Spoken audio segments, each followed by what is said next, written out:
Orang-orang di desa Taman Sari percaya, kalau sawah keluarga Pak Darmo itu bukan sawah biasa. Letaknya di ujung desa, berbatasan langsung dengan hutan bambu yang selalu berkabut meski matahari sedang terik-teriknya.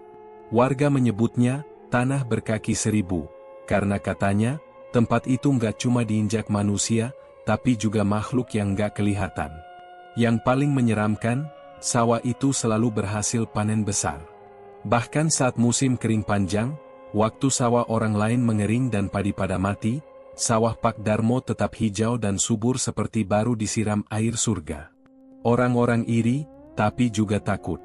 Soalnya, setiap kali musim tanam selesai, satu nyawa selalu melayang. Awalnya warga nggak terlalu curiga.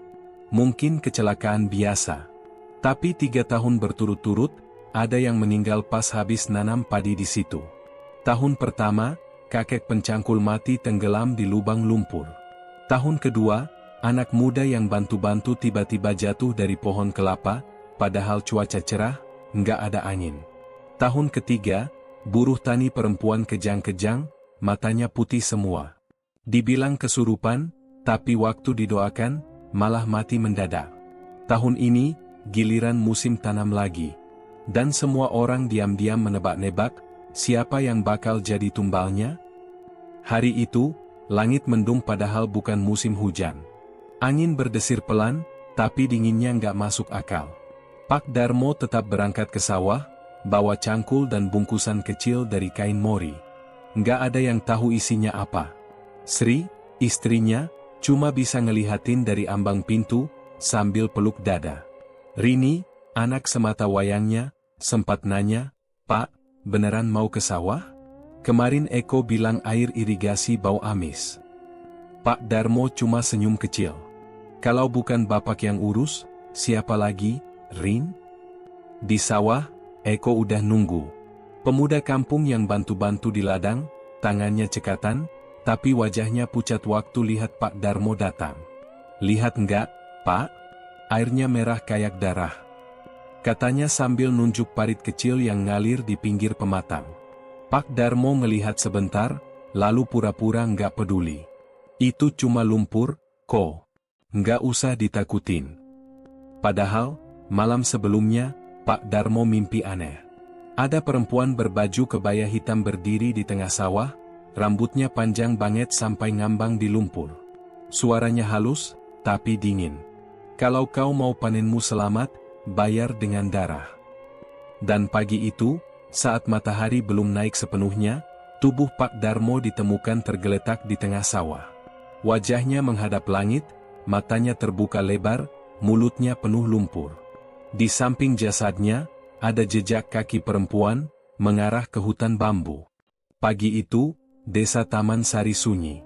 Nggak seperti biasanya. Nggak ada suara ayam berkokok, nggak ada anak kecil lari-larian di jalan tanah.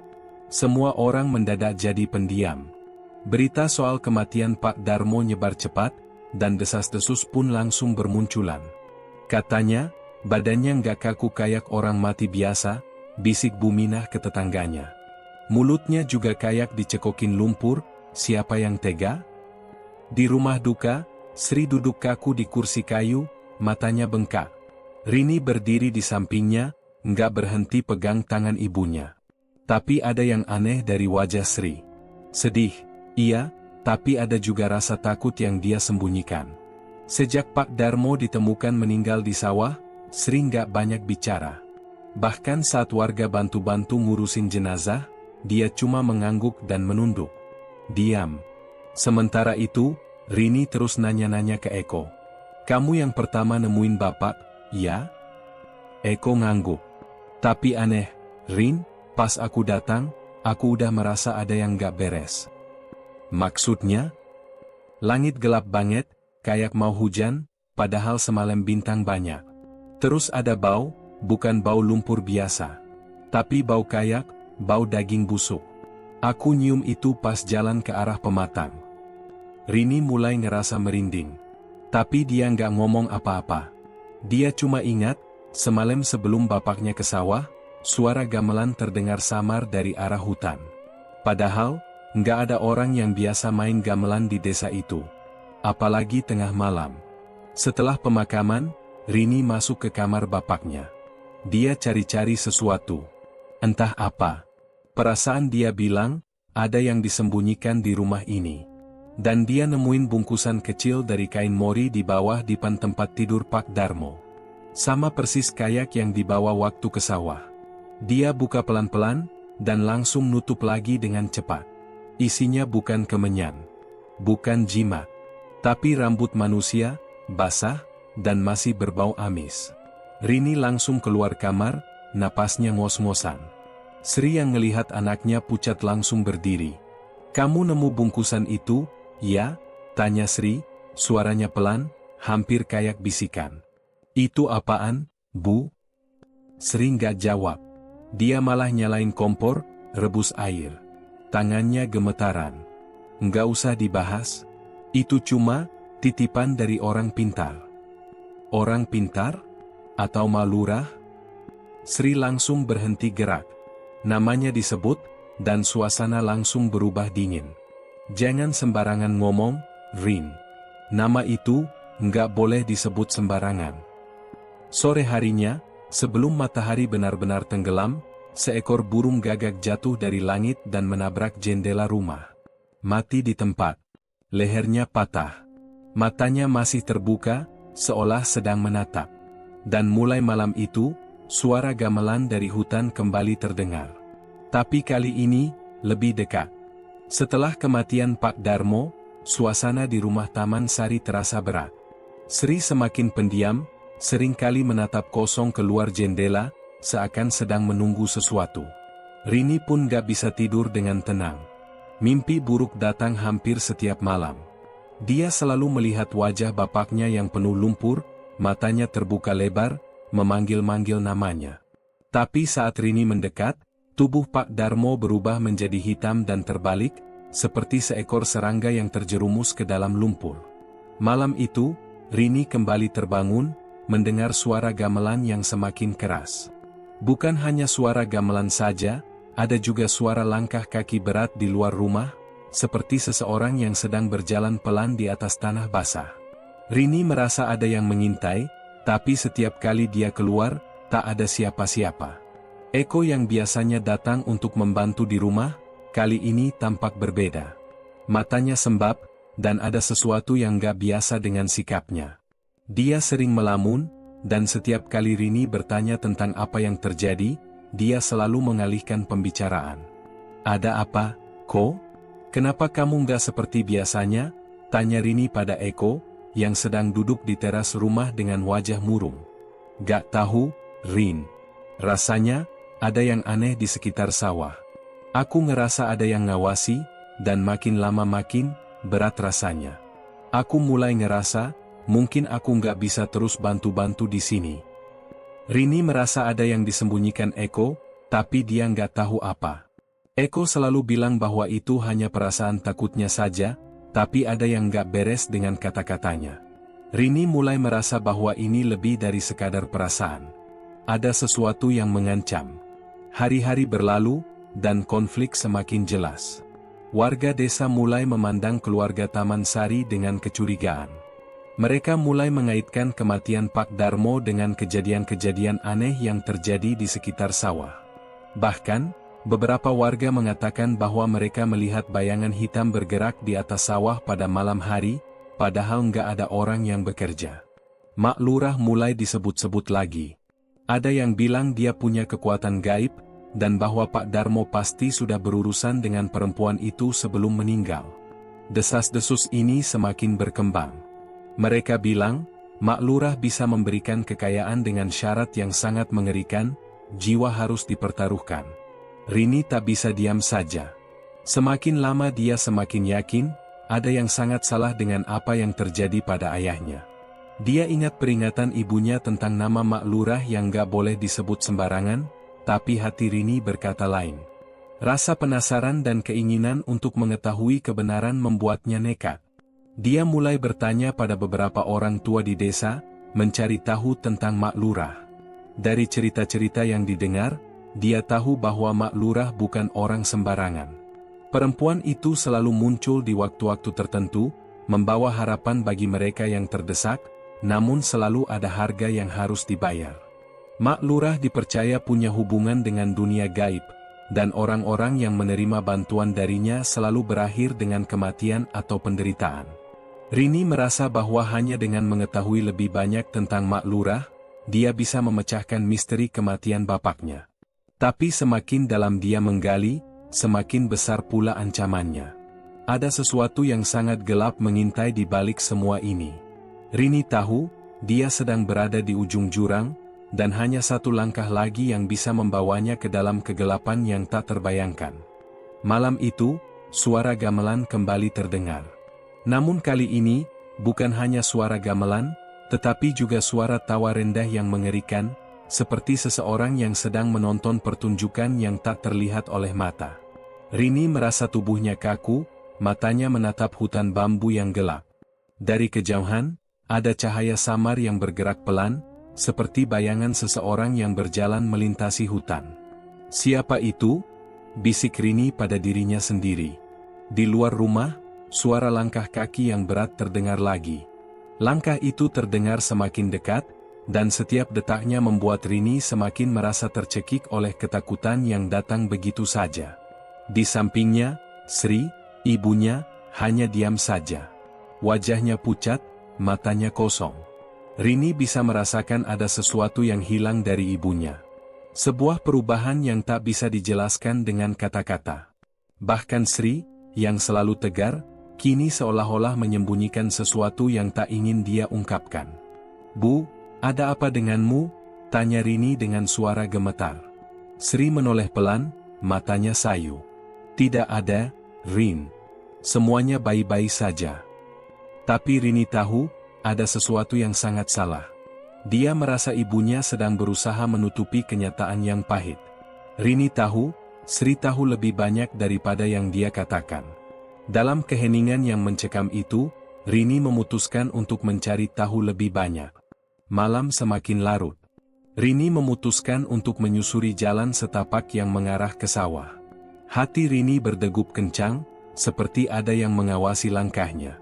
Dia tahu, ini bukan keputusan yang bijak. Tapi rasa penasaran dan rasa takut yang mendera dirinya lebih besar daripada keraguan. Di tengah perjalanan, dia mendengar suara seperti desisan dari dalam semak. Rini menoleh ke kanan, dan tiba-tiba matanya menangkap sosok yang bergerak cepat di antara pepohonan. Sebuah bayangan gelap yang lebih besar dari manusia, berjalan seperti bayangan yang hidup. Rini terdiam, tidak bisa bergerak. Sosok itu hanya menghilang begitu saja, meninggalkan rasa dingin yang menyelimuti tubuhnya. Ketika akhirnya sampai di sawah, Rini mendapati sesuatu yang membuatnya terperanjat. Di tengah sawah yang biasa terlihat hijau dan subur, sekarang ada sesuatu yang tak biasa.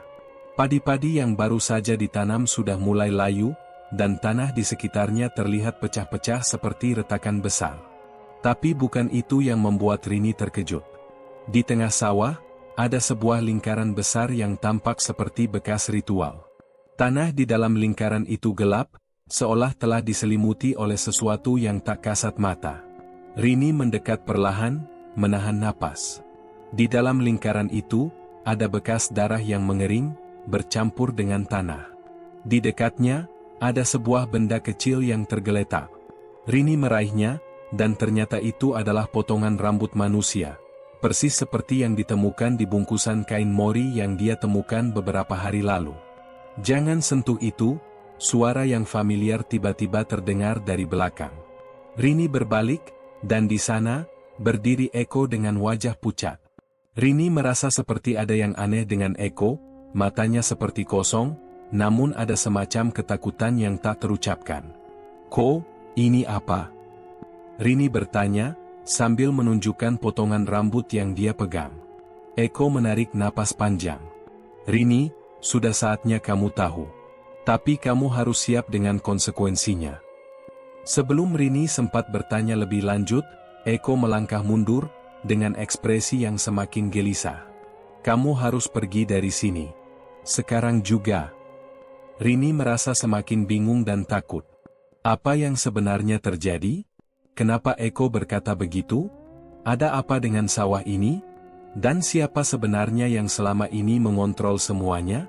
Saat Rini hendak bertanya lebih jauh, tiba-tiba angin kencang datang dan membuat suara gamelan yang jauh di dalam hutan terdengar semakin keras. Itu bukan hanya suara gamelan lagi, tetapi suara jeritan yang memecah keheningan malam. Rini menoleh ke arah Eko, tetapi dia sudah tidak ada di sana. Hanya suara gamelan dan jeritan yang mengisi kesunyian malam itu, semakin mendekat, semakin menakutkan.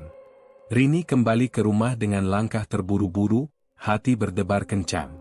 Semua yang terjadi di sawah masih terasa sangat asing dan menakutkan.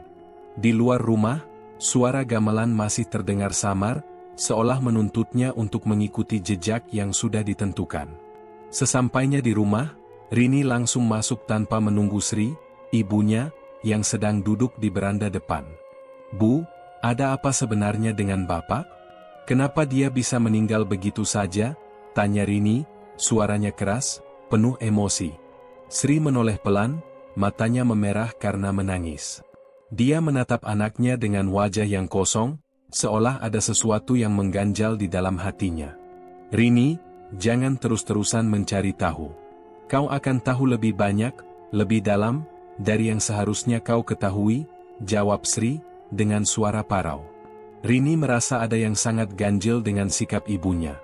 Dia tahu, Sri bukan lagi wanita yang sama sejak kematian Pak Darmo. Namun, pertanyaan yang terus berputar di kepalanya tak bisa dia abaikan. Dia harus tahu apa yang terjadi. Maka, dengan tekad yang kuat, Rini memutuskan untuk mencari tahu lebih jauh. "Bu, siapa itu Mak Lurah? Kenapa Bapak selalu disuruh pergi ke sawah kalau dia tahu ada yang salah?" Rini bertanya, suaranya bergetar namun penuh keinginan untuk menemukan jawaban. Sri terdiam lama, seolah berpikir untuk menyembunyikan sesuatu yang lebih gelap lagi. Akhirnya, setelah beberapa saat, dia menghela napas dan berkata, "Mak Lurah, dia bukan orang biasa, Rin. Dia bukan makhluk manusia seperti kita. Dia adalah titisan dari dunia lain, yang mengikat jiwa siapa saja yang mau membuat perjanjian dengannya." Rini hanya bisa menatap ibunya dengan penuh kebingungan. "Titisan dunia lain? Maksudnya apa, Bu?" Sri mulai bercerita, suaranya pelan, hampir seperti bisikan.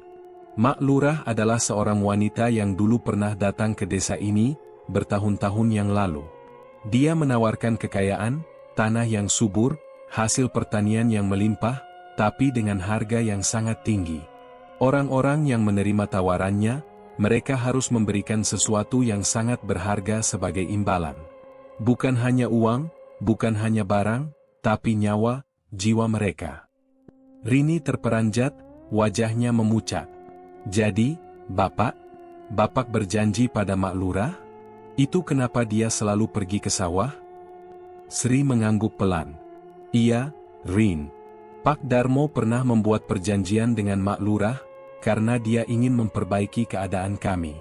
Dulu, sawah kami hampir mati, tanaman padi kami busuk, dan kami tidak punya cukup uang untuk bertahan hidup. Waktu itu, Mak Lurah datang menawarkan solusi. Dia berkata, kalau Pak Darmo mau memberikan sesuatu sebagai bayaran, maka dia akan diberi kekayaan yang tak terhingga. Sawah kami akan subur, hasil panen melimpah. Tapi, ada harga yang harus dibayar." "Bapak, memberikan darah, Bu?" Rini bertanya, rasa ngeri mulai memenuhi dadanya. Sri menunduk, wajahnya penuh penyesalan. "Bukan hanya darah, Rin. Bapak memberikan janji untuk mengorbankan nyawa seseorang yang terdekat dengan dirinya. Dan setelah itu, setiap musim tanam, ada satu nyawa yang harus dibayar." Rini terdiam, tak percaya dengan apa yang baru saja didengarnya. "Tapi kenapa Bapak harus mati? Kenapa harus dia?" Sri menggelengkan kepala, air matanya menetes. "Karena Pak Darmo sudah terikat dengan perjanjian itu, Rin. Perjanjian yang tak bisa dibatalkan. Dan saat Mak Lurah datang malam itu, saat Bapak pergi ke sawah, dia sudah tahu apa yang harus dia bayar. Itu adalah harga terakhir yang harus dia bayar untuk janji yang dibuatnya." Rini merasa dunianya hancur seketika. Semua yang dia kenal, yang dia percayai, terasa seperti kebohongan besar. Semua yang terjadi selama ini, sawah yang subur, kematian ayahnya, semuanya bagian dari permainan yang tak terlihat oleh mata biasa. Namun, satu pertanyaan tetap mengganggu Rini. Dan Eko? Kenapa dia memperingatkanku? Apa hubungannya dia dengan semua ini? Sri hanya diam. Wajahnya menegang, seolah tak bisa menjawab pertanyaan itu. Namun, Rini sudah bisa merasakan jawaban yang sangat dekat. Semua ini tidak selesai hanya dengan kematian Pak Darmo. Dan dia yakin, Eko tahu lebih banyak dari yang dia tunjukkan. Rini tidak bisa tinggal diam. Kebenaran yang baru saja dia dengar dari ibunya menggelisahkan hatinya.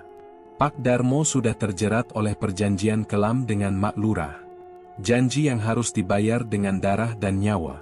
Dan sekarang, dia yang harus menerima konsekuensi dari semua itu. Rini tahu, tidak bisa begitu saja menyerah dan menerima nasib.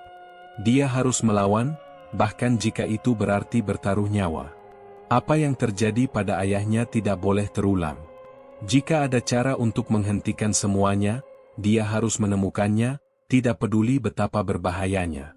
Hari itu, Rini memutuskan untuk mencari Eko.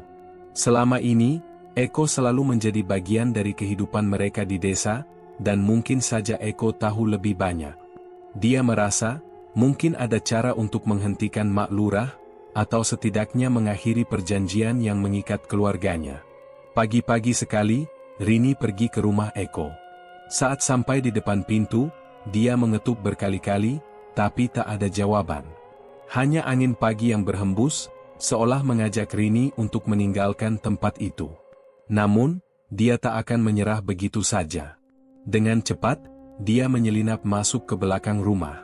Di sana, dia melihat Eko tengah duduk di teras, memandangi sawah yang jauh di depan. Eko terlihat lebih murung dari biasanya. Wajahnya pucat, dan matanya tampak kosong, seolah sedang berpikir tentang sesuatu yang gelap. Rini mendekat, berhati-hati. "Ko, kenapa kamu nggak bilang yang sebenarnya?" tanya Rini, suara tegas, meski sedikit gemetar. Eko menoleh, dan dalam sekejap, tatapannya berubah tajam, seperti sedang mencari jawaban dalam pikiran yang berkelana. "Aku nggak bisa, Rin, ini lebih besar dari yang kamu kira. Lebih bahaya dari yang bisa kamu bayangkan." Rini tidak menghiraukan peringatan Eko. "Mak Lurah itu, dia bukan manusia, kan? Bapak sudah terikat perjanjian dengannya, dan aku nggak akan biarkan ini terus berlanjut. Aku harus tahu lebih banyak, aku harus berhentiin semua ini." Eko menunduk, tampak bingung dan cemas. "Rini, kamu nggak ngerti apa yang kamu hadapi. Mak Lurah itu kuat, dia bukan sekadar perempuan biasa. Kalau kamu terus menggali ini, kamu akan masuk ke dalam dunia yang nggak bisa kamu keluarin lagi. Aku nggak peduli, Ko. Aku nggak bisa biarkan ini berlanjut. Kamu harus bantu aku," tegas Rini. Mendengar itu, Eko terdiam. Sejenak, dia memejamkan mata, dan Rini bisa melihat ada ketakutan yang lebih dalam di balik tatapannya. Akhirnya, Eko menghela napas panjang. "Aku tahu caranya. Tapi kita harus pergi ke tempat yang sangat berbahaya, tempat yang bahkan aku pun takut." Rini menatapnya penuh harap. "Kemana?" Eko menunjuk ke arah hutan di belakang rumahnya. Ada sebuah tempat di dalam hutan itu. Tempat di mana perjanjian pertama kali dibuat. Di sana, Mak Lurah sering muncul. Jika kita bisa menghancurkan tempat itu, kita bisa memutuskan ikatan yang mengikat orang-orang seperti Bapak. Rini tak ragu. Meski hati kecilnya bergetar ketakutan, dia tahu ini adalah satu-satunya jalan untuk menghentikan semuanya. "Ayo, kita pergi sekarang." Eko memperingatkannya lagi. "Ini nggak akan mudah, Rin. Mak Lurah nggak akan tinggal diam. Kita bisa saja mati, tapi kalau itu satu-satunya cara untuk menghentikan kutukan ini, kita nggak punya pilihan lain." Dengan tekad bulat, Rini dan Eko melangkah masuk ke dalam hutan. Seiring langkah mereka semakin jauh, hutan semakin gelap. Suasana menjadi semakin menekan, dengan angin yang berdesir tak wajar dan suara gamelan yang semakin keras. Rini merasakan perasaan aneh, seperti ada sesuatu yang mengawasi mereka, sesuatu yang tidak ingin mereka berada di sana. Namun, mereka tetap berjalan, tak peduli apapun yang terjadi. Semakin jauh mereka melangkah, semakin dalam rasa takut itu menyelimuti mereka. Setiap langkah mereka terasa berat, seperti bumi menahan mereka. Tapi Rini tidak bisa mundur. Dia tahu, ini adalah pertarungan terakhir yang harus dia hadapi. Malam semakin larut, dan hutan di sekitar mereka terasa semakin mencekam. Langkah Rini dan Eko semakin berat, tubuh mereka terasa semakin lelah, namun mereka tidak bisa berhenti. Hutan yang gelap gulita seolah menyelimuti mereka dengan bisu, hanya suara langkah kaki yang terdengar jelas di telinga. Namun, seiring waktu berjalan, suara itu tak lagi hanya suara langkah mereka. Ada suara lain yang mulai terdengar, seperti kaki yang berjalan pelan di belakang mereka. "Ko, aku merasa kita diikuti," Rini berbisik dengan suara gemetar, mencoba menahan rasa takut yang mulai mendera. Eko menoleh ke belakang, matanya tajam, "Waspada. Jangan terlalu banyak bicara, Rin. Kita harus sampai ke tempat itu, cepat." Namun, suara langkah itu semakin jelas terdengar. Semakin lama, semakin banyak. Ada suara derak ranting yang patah, seakan ada lebih dari satu orang yang mengikuti mereka. Rini berusaha menenangkan diri, namun rasa takut itu semakin merasuki tubuhnya. Tiba-tiba, dari antara pepohonan, muncul sosok yang sangat tinggi, lebih tinggi dari manusia biasa. Sosok itu melangkah dengan tenang, namun setiap langkahnya seperti mengguncang tanah di bawah mereka.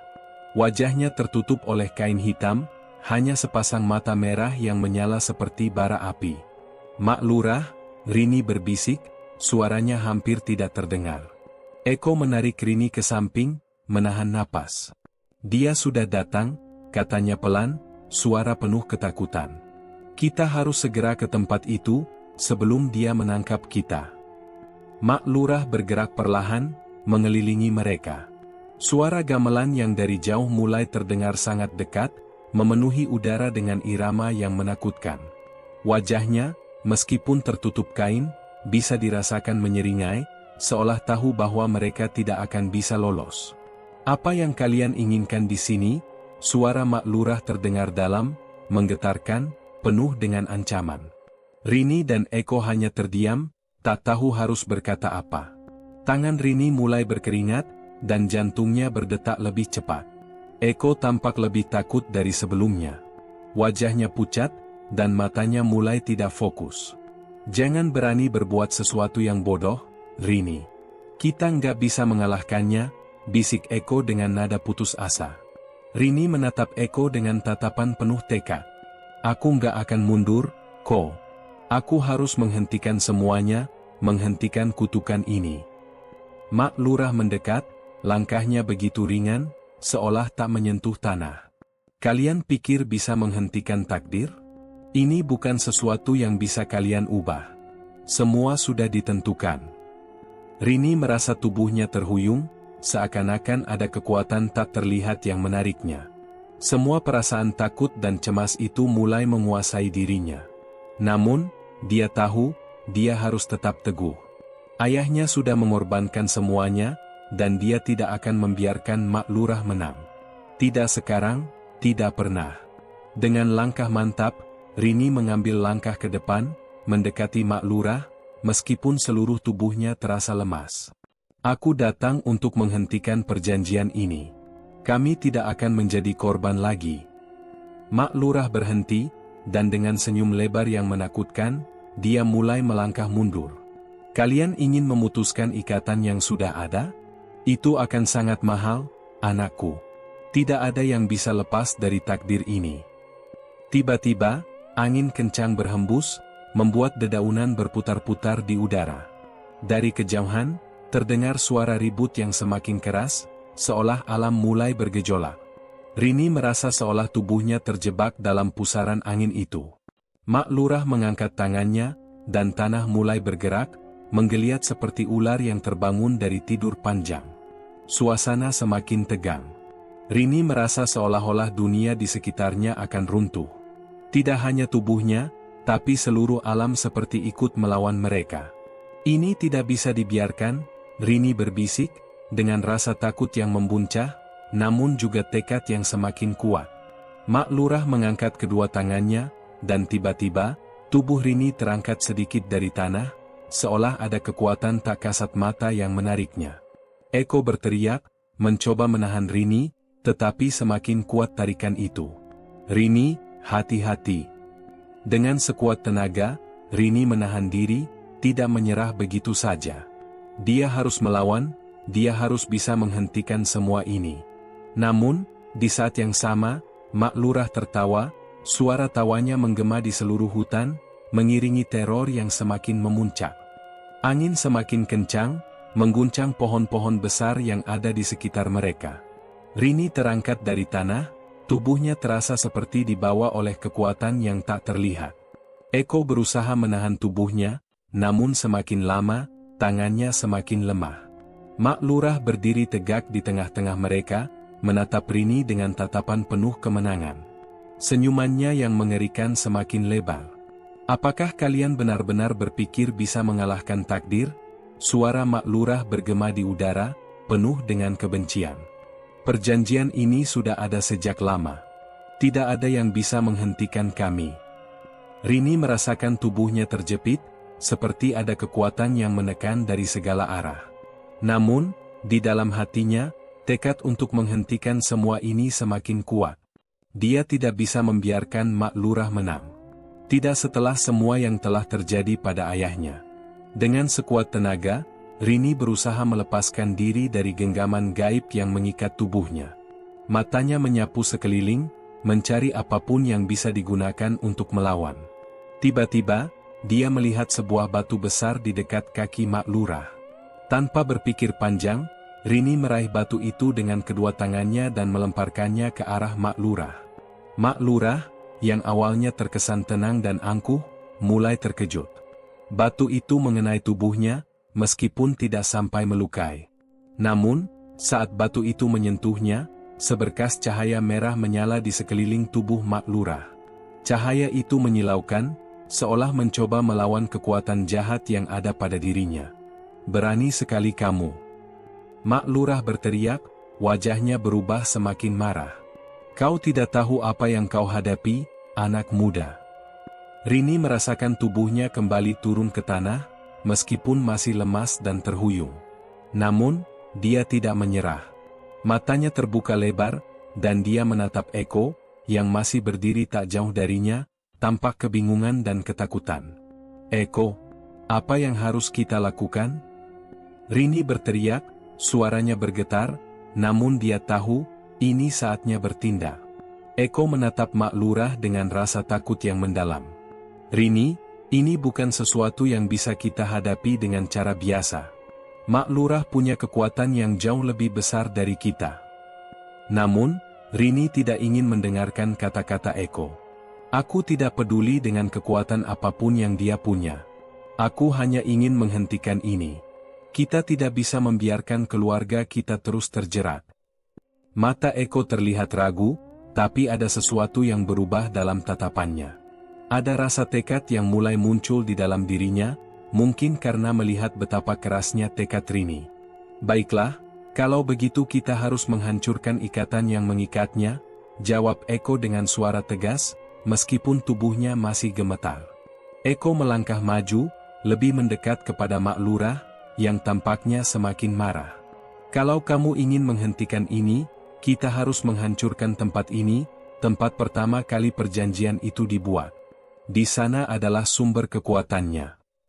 Rini mengangguk, matanya tertuju pada Mak Lurah yang masih berdiri, menunggu gerakan mereka selanjutnya. Ayo, Ko. Kita tidak punya banyak waktu. Namun, sebelum mereka bisa bergerak lebih jauh, Mak Lurah mengangkat tangannya tinggi-tinggi, dan dalam sekejap, tanah di sekitar mereka mulai bergetar hebat. Pohon-pohon besar di hutan itu seakan bergerak sendiri, rantingnya berputar seperti terhisap angin yang kuat. Suara gemuruh terdengar, seolah alam ini sedang merespon perintah Mak Lurah. Kalau kalian ingin menghancurkan ikatan ini, kalian harus siap dengan konsekuensinya. Suara Mak Lurah bergema, semakin menakutkan. Tak ada yang bisa keluar dari dunia ini tanpa membayar harga yang sangat tinggi. Tanah di sekitar mereka terbelah, dan sesosok bayangan gelap muncul dari dalam bumi. Rini merasakan udara semakin berat, seolah dunia di sekitarnya akan runtuh. Setiap langkah mereka terasa semakin sulit, seolah ada kekuatan besar yang berusaha menarik mereka kembali. Rini menatap Eko, dan meskipun ketakutan masih terasa di hatinya, dia tahu, ini adalah saat yang harus mereka hadapi. Tidak ada lagi jalan mundur. Ikuti aku, Rin, kata Eko dengan suara yang penuh tekad. Kita harus pergi ke tempat itu sekarang, sebelum semuanya terlambat. Mak Lurah tertawa keras, namun langkah Rini dan Eko sudah mulai bergerak menuju tempat yang mereka tuju. Meski teror dan ancaman datang dari segala penjuru, mereka tidak akan berhenti. Rini sudah sangat dekat dengan tujuan, dan dia tahu, tak ada pilihan lain. Rini dan Eko akhirnya sampai di tempat yang dituju, sebuah tanah terbuka di tengah hutan yang gelap. Tempat itu terasa asing dan aneh, meski di sana tidak ada tanda-tanda aktivitas apapun. Tanahnya tampak biasa saja, tapi ada sesuatu yang tidak wajar dengan suasana di sekitar mereka. Seperti ada sesuatu yang tersembunyi, menunggu untuk dilepaskan. Ini dia, kata Eko dengan suara rendah. Tempat pertama kali perjanjian itu dibuat. Rini menatap ke sekeliling. Suasana semakin mencekam. Tanah itu terasa hidup, seperti ada energi yang mengalir di dalamnya. Di sana, di tengah-tengah tanah kosong, tampak sebuah batu besar yang dipenuhi ukiran-ukiran aneh, seolah mengisyaratkan bahwa ini adalah tempat sakral. Batu itu seakan memancarkan aura kekuatan yang sangat besar. Rini mendekatkan dirinya pada batu itu, sementara Eko mengikuti di belakangnya. Tanpa kata, mereka berdiri di sana, mencoba mencerna apa yang harus dilakukan berikutnya. Sesuatu di dalam hati Rini memberitahunya, bahwa inilah saat yang menentukan. Dia harus melawan, apapun yang terjadi. Ini satu-satunya cara untuk menghentikan Mak Lurah, kata Eko pelan, suaranya menggema di antara pepohonan. Kita harus menghancurkan batu ini, menghancurkan tempat ini. Kalau tidak, dia akan terus berkuasa.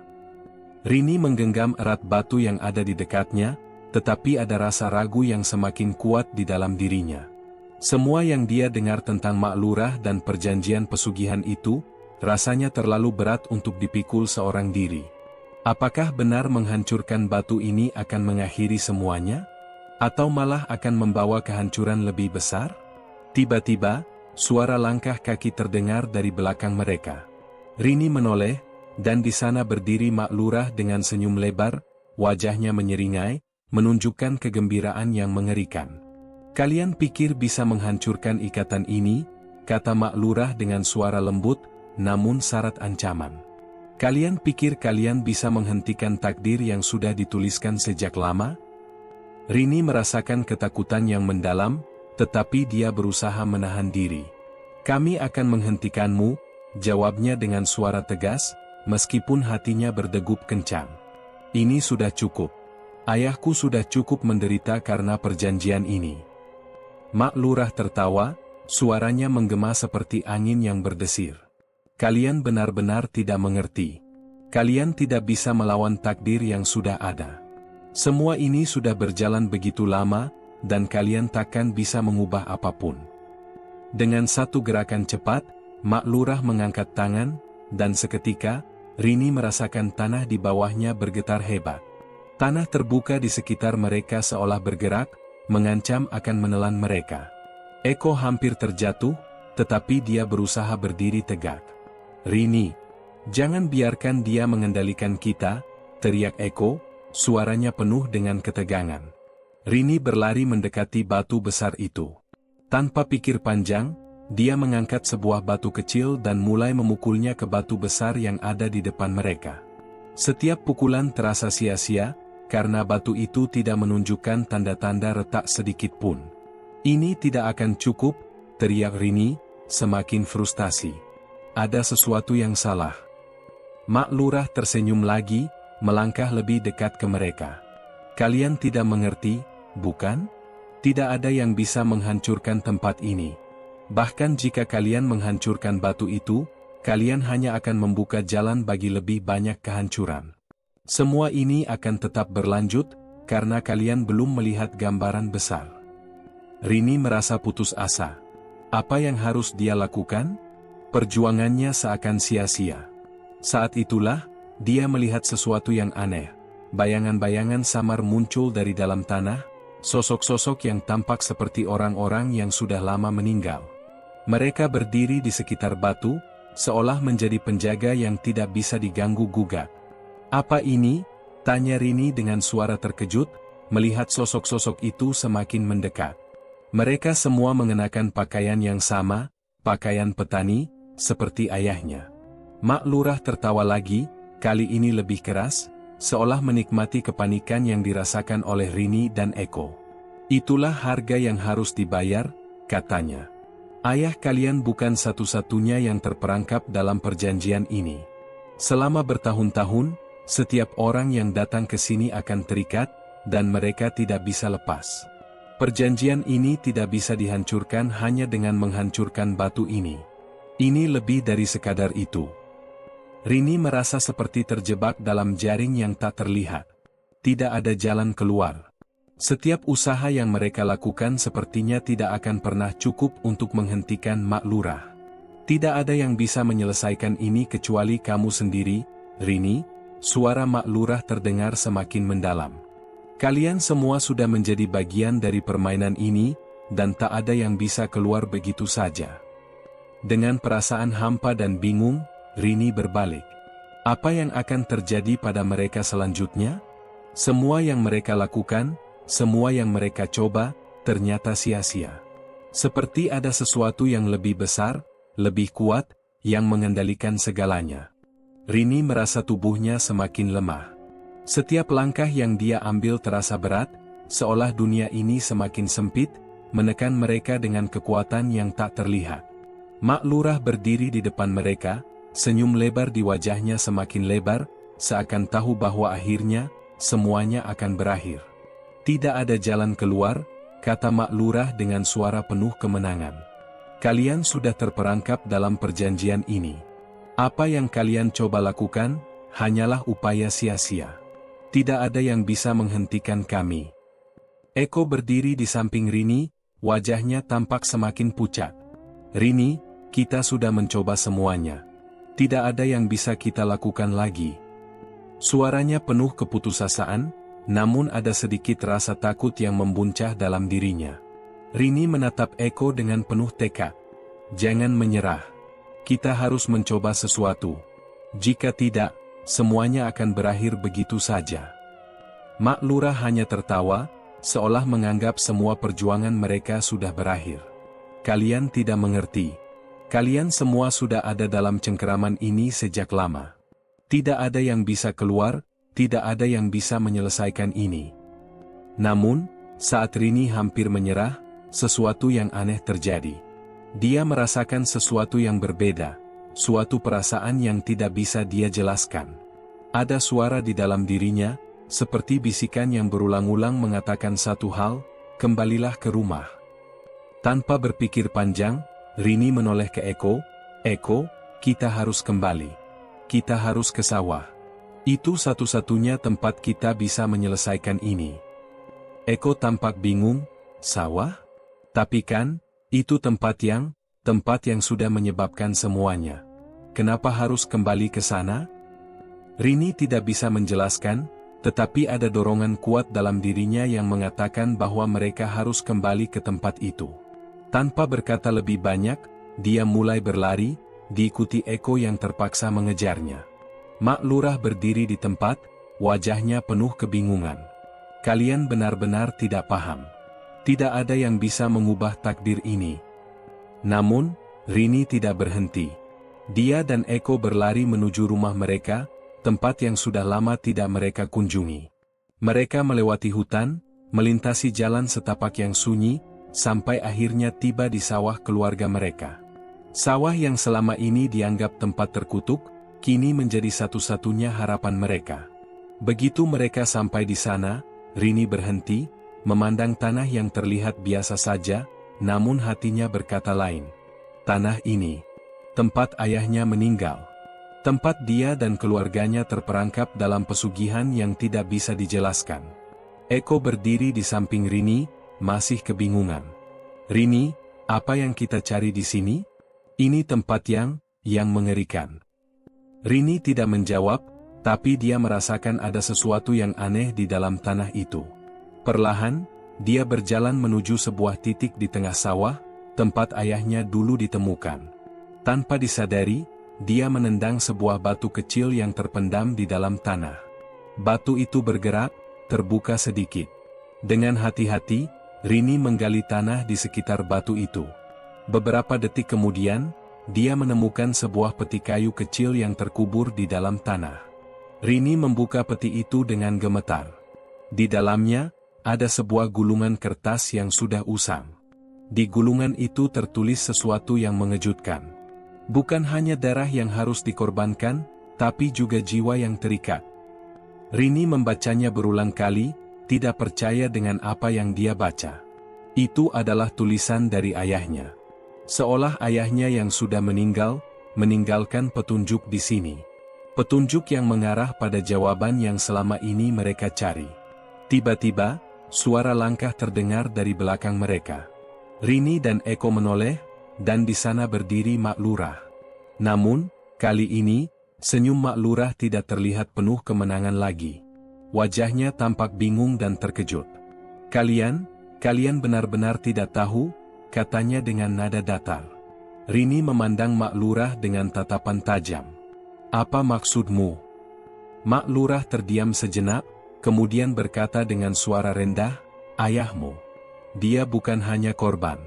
Dia adalah salah satu dari kami. Dia yang pertama kali membuat perjanjian itu. Dia yang memulai semuanya. Rini terkejut. Tidak, itu tidak mungkin. Ya, itulah kenyataannya, jawab Mak Lurah dengan senyum pahit. Ayahmu adalah salah satu yang paling terikat. Dia yang memberi ide untuk menggunakan sawah ini sebagai alat pesugihan. Dan kalian, Rini, kalian hanya melanjutkan warisan itu. Rini terpaku, perasaannya bercampur aduk. Apa yang baru saja dia dengar? Ayahnya, yang selama ini dia anggap sebagai korban, ternyata adalah bagian dari rencana ini? Saat itu, tiba-tiba seluruh tanah di sekitar mereka berguncang hebat. Batu besar yang tadi digali oleh Rini meledak, dan dari dalam tanah muncul sosok-sosok yang sudah lama meninggal. Sosok-sosok itu, yang ternyata adalah anggota keluarganya, mulai bergerak maju. Mak Lurah tertawa terbahak-bahak. Sekarang, kalian tahu kebenarannya.